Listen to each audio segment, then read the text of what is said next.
ಗತಿಯಾದ ಮಾಧವ ಸಜ್ಜನರಿಂದ ಪರಿಶೀಲಿಸಲ್ಪಟ್ಟಿರುವೆನು.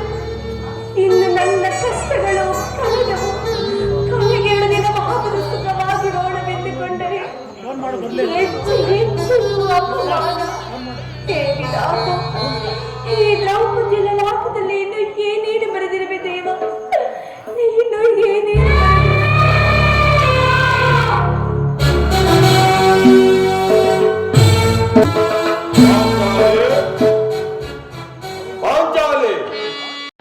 ಇವಳೇಗೆ ಈ ರೀತಿ ಚಿಂತಾಮಗ್ನಳಾಗಿರೋಳು? ಪ್ರಿಯತಮೆ,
ದೇವಿ, ಏಕೆ ಏನಾಯಿತು? ಏಕೆ ನಿಷ್ಕಾರಣವಾಗಿ ಅಳುತ್ತಿರುವೆ?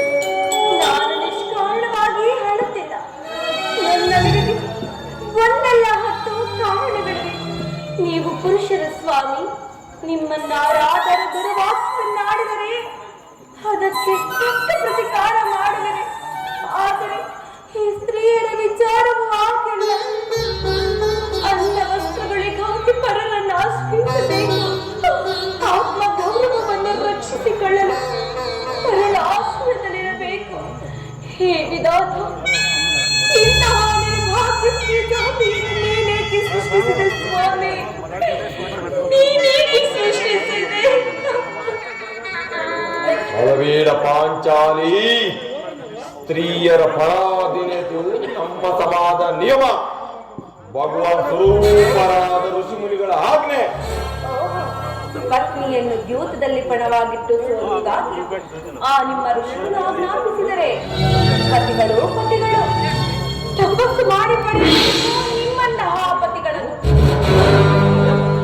ಅಣ್ಣನ ಒಂದು ದಿನದ ವಿವೇಕದಿಂದಾದ ನಿಂದನೆಯು ನಮ್ಮನ್ನು ಸಾಯುವವರೆಗೂ ಬಿಟ್ಟಿದ್ದಲ್ಲ. ಪ್ರಿಯತಮೆ, ಅಣ್ಣನ ಅಪರಾಧಗಳನ್ನು ಕ್ಷಮಿಸುವಂತೆ ನಾನು ನಿನ್ನಲ್ಲಿ ಎಷ್ಟೋ ಸಾರಿ ಬೇಡಿಕೊಂಡಿಲ್ಲವೇ? ಆದಿದ್ದು ಹಾಗೆ ಹೋಯಿತು, ಅದನ್ನು ಮರೆತು ಬಿಡು. ಈ ದಿನ ಹೀಗಿರುವೆ ನನ್ನೊಡನೆ ತಿಳಿಸಬಾರದೆ? ಆದರೆ ಅದರಿಂದಾಗುವ ಪ್ರಯೋಜನವಾದರೆ ಏನು? ಆಗಲೇ ನಿಮ್ಮ ಅಣ್ಣನಾಗ ಧಾರಿಕರಲ್ಲವೇ? ಅದು ಹಿಂದಿನ ಮಾತು. ಹಾಗಾದರೆ ಹೇಳುವೆನು ಕೇಳಿ. ಈ ದಿನ ಹಸ್ತಿನಾಮಿಯ ದರ್ಶನಕ್ಕೆಂದು ಹೋಗಿದ್ದೆ. ಅಲ್ಲಿಯ ದುರ್ಯೋಧನ ಪತ್ನಿಯಾದ ಭಾವತಿಯು ಸಹ ಬಂದಿದ್ದರು. ಅವಳು ನನ್ನನ್ನು ನೋಡಿ ನಕ್ಕು ಪರಿಹಾಸದಿಂದ, ಈ ನಿನ್ನ ಪತಿಗಳು ವಾಸಕ್ಕಾಗಿ 5 ಗ್ರಾಮಗಳನ್ನು ಬೇಡದ ದೂತನನ್ನು ಆ ಸ್ಥಾನಕ್ಕೆ ಕಳುಹಿಸಿದ್ದರು. ಇನ್ನೇನು ಸಂಧಿಯಾಗುವುದೋ ಏನು? ಆಗಲ ಈ ನಿನ್ನ ಬಿಚ್ಚಿದ ಕೇಶರಾಶಿ ಬೇಕಷ್ಟೆಂದಳು ಪ್ರಭು. ಪುನಃ ಸಂಧಿಗೆ ಪ್ರಯತ್ನ. ಧ್ವಂಸ ಮಾಡುವ ವಂಚರು ನಿಸ್ಸಂಶಯದ ಧ್ವಂಸ ಮಾಡುವ ವಂಚರು ಧ್ವಂಸ ಮಾಡುವ ವಂಚರು ನಿಸ್ಸಂಶಯದ ಧ್ವಂಸ ಮಾಡುವ ವಂಚರು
ಪುನಃ ಸಂಧಿಗೆ ಪ್ರಯತ್ನ.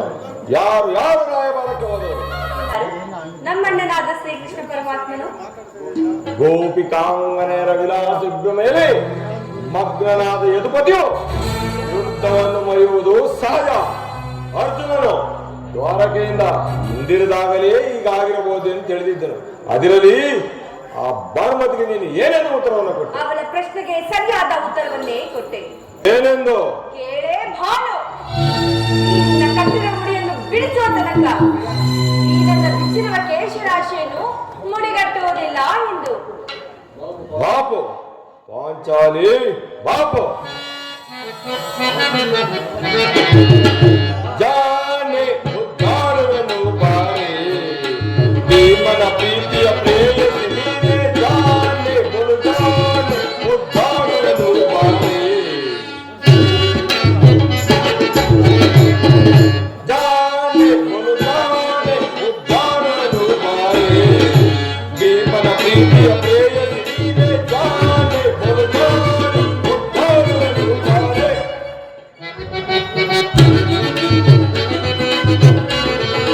ಗುರುಕುಲ ಹದಮನ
ಬಾಯಿಂದ ಪ್ರತಿಜ್ಞೆ ವಾಕ್ಯಗಳನ್ನು ಕೇಳಿದ ಅಪೇಕ್ಷೆ ಪಾಂಚಾಲಿ ಮಾಡಿದ ಪ್ರತಿಜ್ಞೆಯನ್ನು ಮರೆಯುವಂತ ಹೇಳಿಯಲ್ಲ ಈ ಭೀಮಸೇನರು. ಹೇಳುವುದು ಮಾತ್ರವಲ್ಲ, ಹೇಳಿದಂತೆ ನಡೆದುಕೊಳ್ಳಬೇಕೆಂಬುದೇ ನನ್ನ ಇಚ್ಛೆ.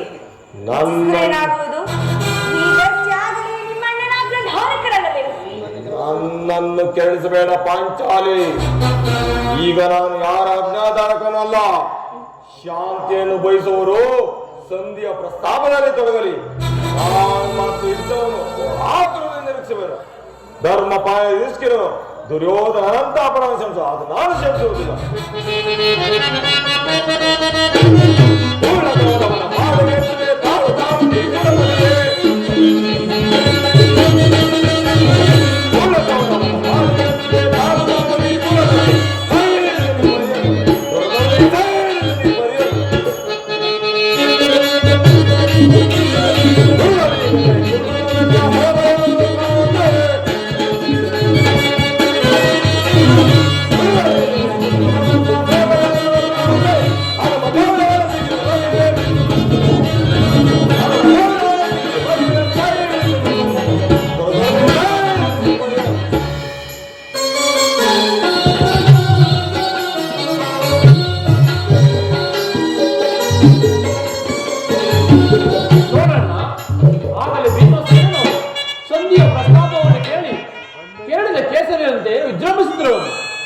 ಅವನನ್ನು ಸಮಾಧಾನ ಪಡಿಸಲು ನಿನ್ನ ಹೊರತಾಗಿ ಮತ್ತಾರು ಶಕ್ತರಲ್ಲ.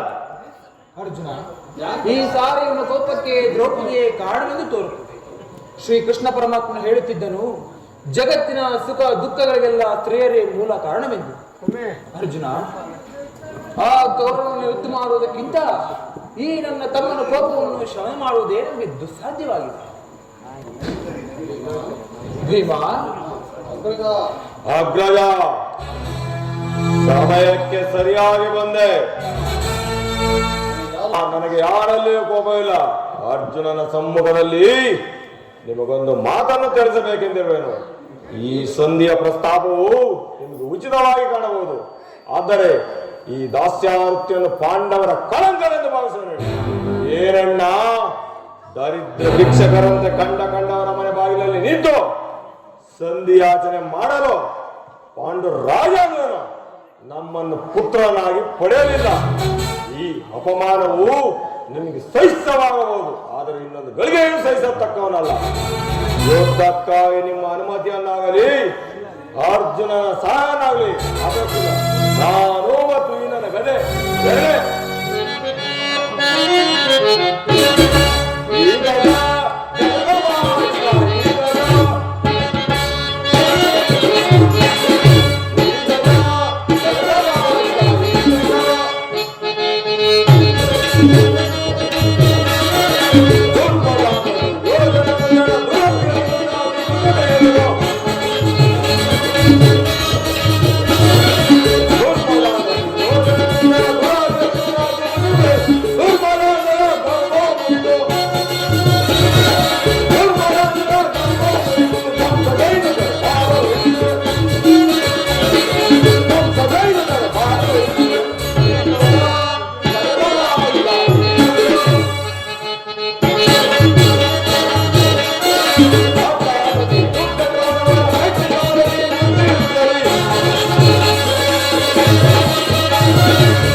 ಇವೆರಡೇ ಕುರುಕುಲವನ್ನು ಸಮೂಲವಾಗಿ ನಾಶ ಮಾಡಬಹುದು.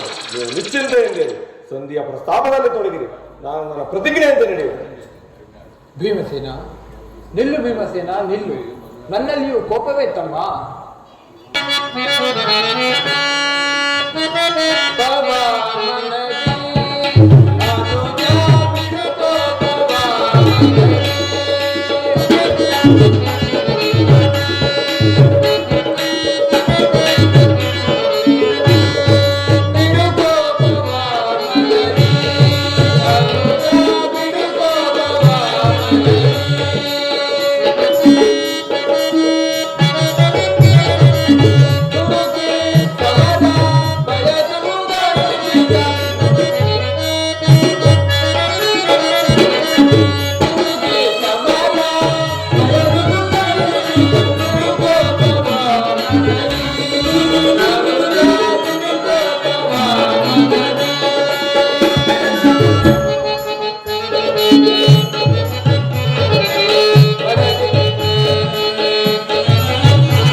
ಕೋಪವನ್ನು ತಡೆಯುವ ಶಕ್ತಿ ನನ್ನಲ್ಲಿಲ್ಲ.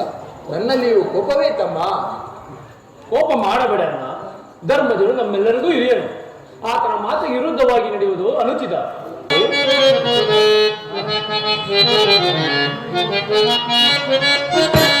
ಮಾನವನೇ ಮಾನವ ವೇದನೆ ನೀಡಿದೆ, ಸಮಯವಿದೆಂದರಿದೆಯ ಕರುಣೆ ದೇಶಕ್ಕೆ ನೀಡು ಗುಣವು.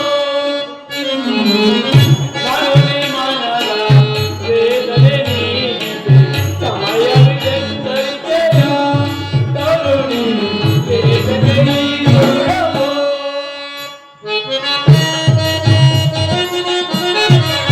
ಧರ್ಮದ ನಿರ್ಮಯ ನಿರ್ಮಲ ಪ್ರಾಣವು, ಧರ್ಮದ ನಿರ್ಮಯ ನಿರ್ಮಲ ಪ್ರಾಣವು, ವೀರವು ದಾರುಕಿತ ಹರಿಸಿದೆ ನುಡಿಯ, ವೀರವು ದಾರುಕಿತ ಹರಿಸಿದೆ ನುಡಿಯ, ಕಲಿಸಲು ಮನದನು ನಾಮವನ ನುಡಿಯ.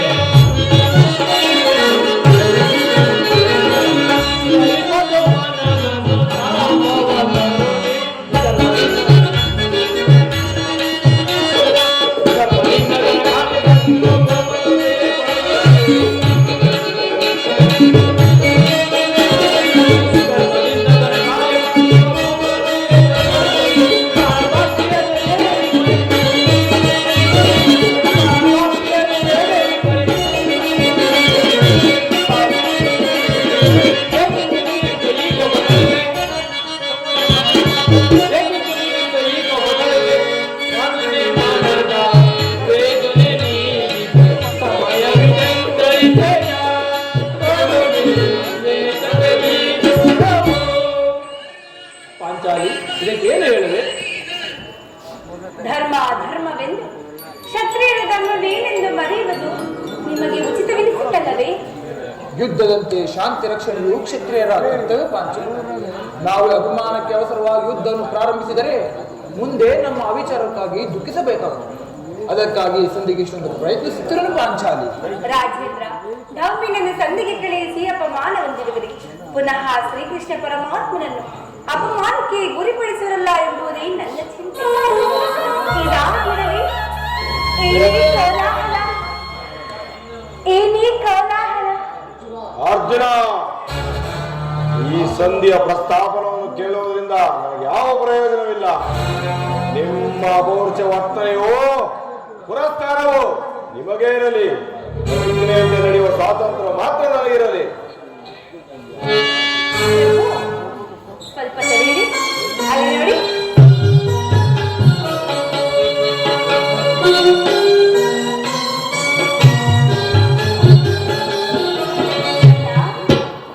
ಸಹೋದರಿ, ಈ ನಿನ್ನ ತಂಗಿಯ ಪ್ರಣಾಮಗಳನ್ನು ಸ್ವೀಕರಿಸಿ ಪರಮಾತ್ಮ. ಪರಮಾತ್ಮ, ಈ ಪಾಂಡುಪುತ್ರನ ಪ್ರಣಾಮಗಳನ್ನು ಸ್ವೀಕರಿಸುವಾಗ ವಿಜಯಶಾಲಿಯಾಗು ಧರ್ಮಾನಂದನ. ಪರಮಾತ್ಮ, ಹೋದ ಕಾರ್ಯವೇನಾಯಿತು? ಹೋದವರಾರು ಕೃಷ್ಣನಲ್ಲವೇ? ಪರಮಾತ್ಮ, ರಾಜ್ಯಸಭೆಯಲ್ಲಿ ಏನು ನಡೆಯಿತು? ಎಲ್ಲವೂ ತಕ್ಕ ರೀತಿಯಲ್ಲೇ ನಡೆಯಿತು. ನಾನು ನಿರೀಕ್ಷಿಸಂತೆಯೇ ನಡೆಯಿತು ಪರಮಾತ್ಮ. ಓಹೋ, ನಡೆಯಿತು. ಪಾಂಚಾಲಿ, ಇನ್ನಿಲ್ಲಿರುವುದು ನನಗೆ ಸಾಧ್ಯವಿಲ್ಲ. ಮುಂಚೆ ನಡೆಯಲಿ, ನನಗೆ ತೋರಿದ್ದನ್ನು ನಾನು ಮಾಡುವೆನು. ಸ್ವಲ್ಪ ತಡೆಯಿರಿ. ಅಣ್ಣನ ಮಾತು ಮುಗಿಲಿ. ನಿಮ್ಮಣ್ಣನ ಮಾತು ಮುಗಿಯುವುದರಲ್ಲಿ ನನ್ನ ತಾಳ್ಮೆ ಮುಗಿದು ಹೋಗುವುದು.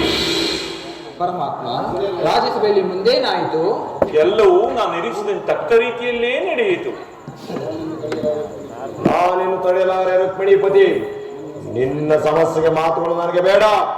ಅಗ್ರಜನ ಅಪೇಕ್ಷೆ ಅಂತ 5 ಗ್ರಾಮಗಳ ಸಂಧಿ ಐತೆ. ನಾನು ಓದದ್ದು ಅದಕ್ಕಾಗಿ ಅಲ್ಲವೇ ಭೀಮಸೇನ?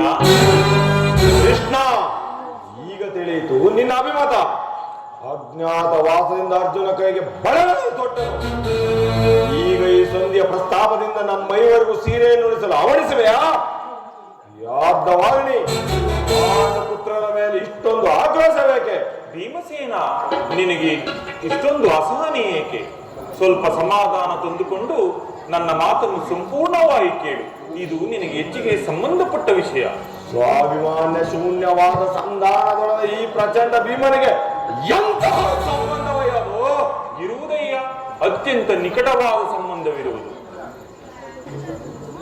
ರಾಜ್ಯಸಭೆಯಲ್ಲಿ ಮುಂದೇನು ನಡೆಯಿತು ಧರ್ಮನಂದನ, ಪರಮಾತ್ಮ? ರಾಜ್ಯಸಭೆಯಲ್ಲಿ ನಿಮ್ಮ ಸಂದೇಶವನ್ನು ತಿಳಿಸಿದ್ದೇನೆ.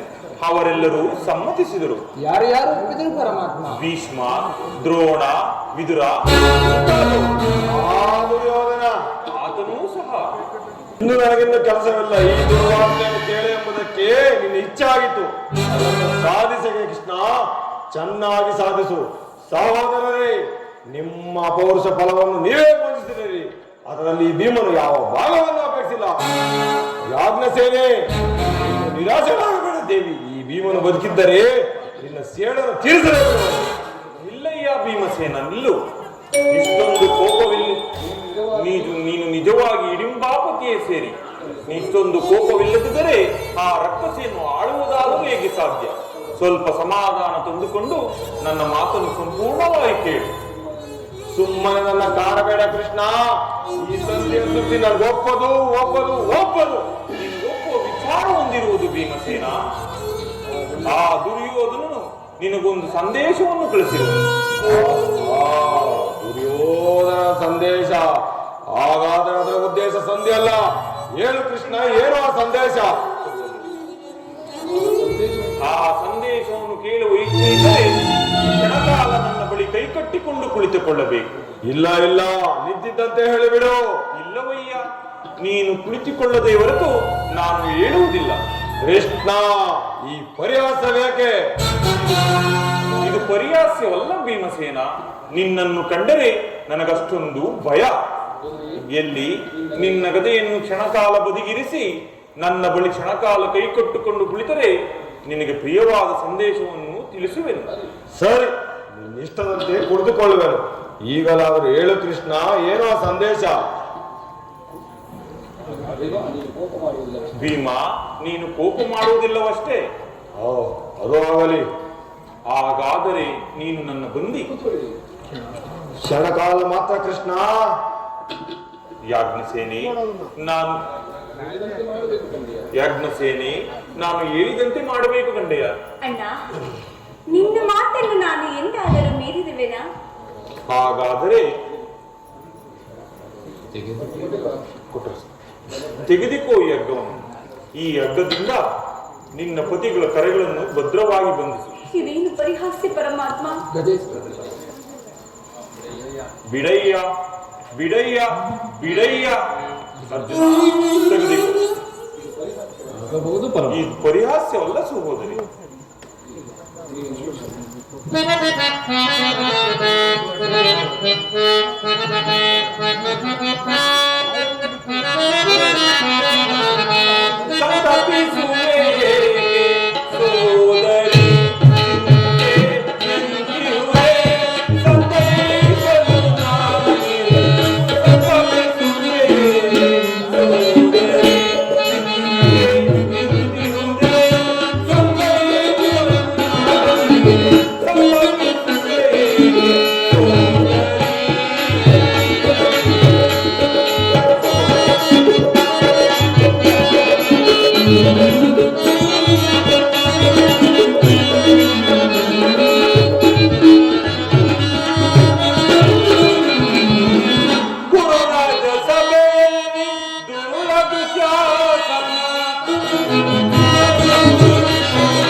ಮಹಾಪಂಡಿತಿಯಂತೆ. ಹಾಗೆ ನಿನ್ನ ಪತಿಗಳ ಕರೆಗಳನ್ನು ಭದ್ರವಾಗಿ ಬಂಧಿಸು ಬರುವುದೋ ಇಲ್ಲವೋ ನೋಡೋಣ. ಭೀಮಸೇನ, ನನ್ನ ಸಂದೇಶವನ್ನು ಕೇಳುವ ಇಚ್ಛೆ ಇದ್ದರೆ ಪಾಂಚಾಲಿ, ಕೃಷ್ಣನು ಹೇಳಿದಂತೆ ನನ್ನ ಕರೆಗಳನ್ನು ಬದ್ಧವಾಗಿ ಬಂಧಿಸು.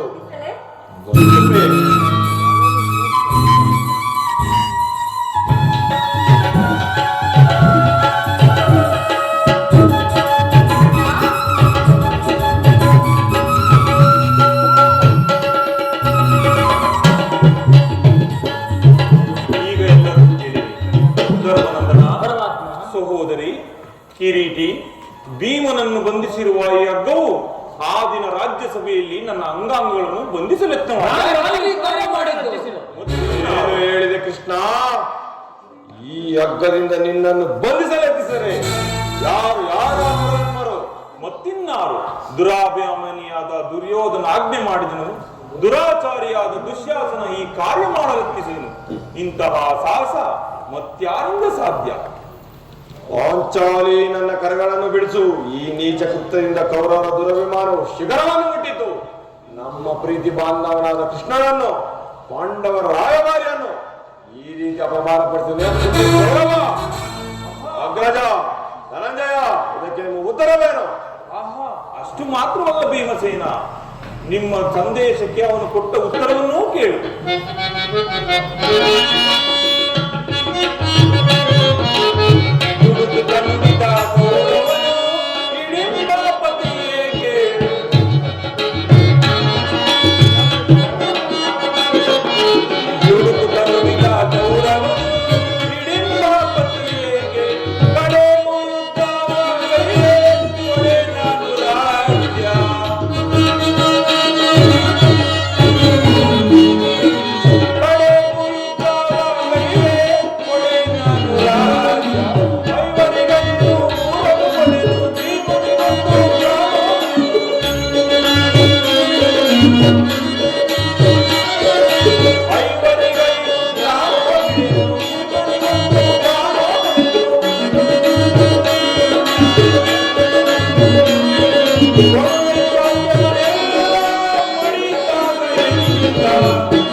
ಒಂದು ಗ್ರಾಮದಲ್ಲಿ ಗೋವು ಪಾದವಿಷ್ಟು ಜಾಗದಲ್ಲಿ ಮುಳ್ಳು ಚುಚ್ಚಿದಷ್ಟು ಜಾಗವನ್ನು ಕೊಡುವುದಿಲ್ಲ. ಪಾಂಡವ ರಾಜ್ಯವನ್ನು ಬಯಸುವುದಾದರೆ ಅದು ರಣಾಂಗಣದಲ್ಲಿ, ವೀರ ರಸಿಕರ ಘೋಷದಲ್ಲಿ, ಸಂದರ್ಭದಲ್ಲಿ ಎಂದು ಹೇಳಿದನು.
ಸಂದೇಶಕ್ಕೆ ಉಳಿದಿರುವುದು ಒಂದೇ ಉತ್ತರ, ಅದು ಯುದ್ಧ. ಪರಮಾತ್ಮ, ನೀನೇ ತಿಳಿದಿರುವೆ, ನಾನೆಂದಿಗೂ ಯುದ್ಧವನ್ನು ಅಪೇಕ್ಷಿಸಿದವನಲ್ಲ ಎಂದು, ಸಂಧಿಗಾಗಿ ಸರ್ವ ಪ್ರಯತ್ನ ಮಾಡಿದೆನೆಂದು. ಪರಮಾತ್ಮ, ನನ್ನ ಕರಗಳನ್ನು ಬಿಡಿಸು. ಧರ್ಮನಂದನ, ಅರ್ಜುನ, ಯಾರೂ ಬಿಡಿಸುವುದಿಲ್ಲವೇ? ನಾನೇ ಬಿಡಿಸಿಕೊಳ್ಳುವೆನು. ಎಲ್ಲಿ ನನ್ನ ಕಲೆ? ಕೇಳಿರಿ ಈ ಭೀಮನ ಪ್ರತಿಜ್ಞೆಯನ್ನು. ನಾನು ವಾಯುದೇವನ ಅಂಶದಿಂದ ಜನಿಸಿದ್ದೆ ನಿಜವಾಗಿದ್ದರೆ, ಈ ದೇವಿ ಸ್ತನ್ಯಪಾನ ಮಾಡಿದ್ದು ಸತ್ಯವಾಗಿದ್ದರೆ, ನಾಳಿನ ಕುರುಕ್ಷೇತ್ರ ಯುದ್ಧದಲ್ಲಿ 99 ಮಂದಿಯನ್ನು ಸಮೂಲವಾಗಿ ನಾಶ ಮಾಡಿ ಆ ದುರ್ಶಾಸನ ವಕ್ಷಸನ ಬಗೆದು ಆತನ ಗುಂಡಿಗೆ ಬಿಸಿ ರಕ್ತದಿಂದ ಪಾಂಚಾಲಿ ಬಿಡುಮುಡಿಯನ್ನು ಕೊಟ್ಟರು. ನಂತರ ಆ ದರ್ಪಿತ ದುರ್ಯೋಧನ ತೊಡೆಯನ್ನು ಮುರಿದು ಆತನ ರಾಜ್ಯ ಕಿರೀಟವನ್ನು ನನ್ನ ಎಡಗಾಲಿನಿಂದ ಪುಡಿ ಪುಡಿ ಮಾಡದಿದ್ದರೆ ನನಗತಿ ಭಯಂಕರವಾದ ನರಕದ ಪ್ರಾಪ್ತಿಯಾದ ಕೃಷ್ಣ. ಇದಕ್ಕೆ ನಿನ್ನ ಪಾದಗೆ ಸಾಕ್ಷಿ. ಬಡ ಬಡ ಬಡ ಬಡ ಬಡ